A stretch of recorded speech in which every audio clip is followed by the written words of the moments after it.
Okay, everybody, next steps is once you've created your assessments and wonders, you need to assign them to your students. So I'm back on the Assessment and Data Online Assessment Center. You're going to find your assessment in the My Assessments folder.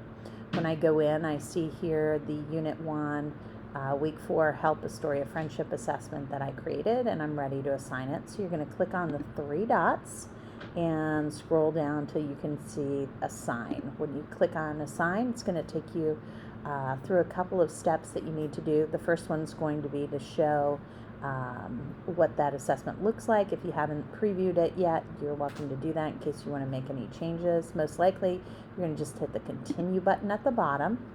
It then asks you to give it a start date and time and an end date and time.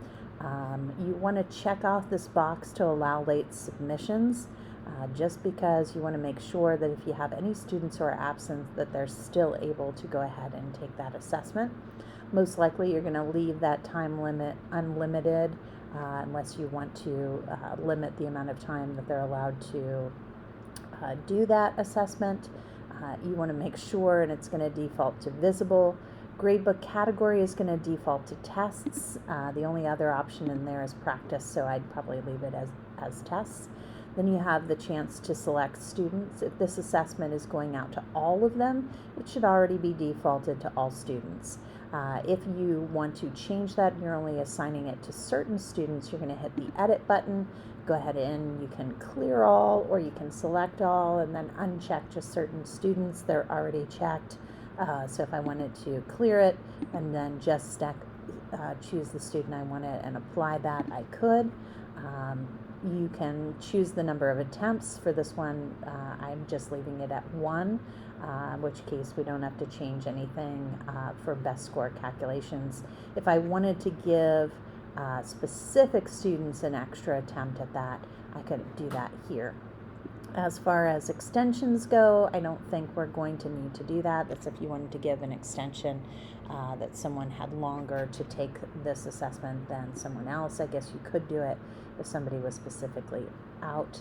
And then down here, as you get towards the bottom, you have some options in what students see after they've taken the test. If they can see their score right away, but not the answers. If you want them to be able to view it after they've completed the assessment.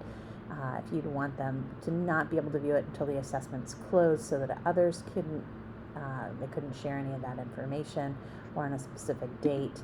And then the explanations that go along with the questions, you can say they either can't view it, which is the default, or they may view those explanations if you want them to see that. And you could say, hey, I want to show those answer reasons on the student score sheet if you wanted to. The student settings is going to be what you selected when you set up that assessment itself, although you can adjust them here again if you need to for assigning it. And then you're all set to go ahead and assign that assessment and put it out for them.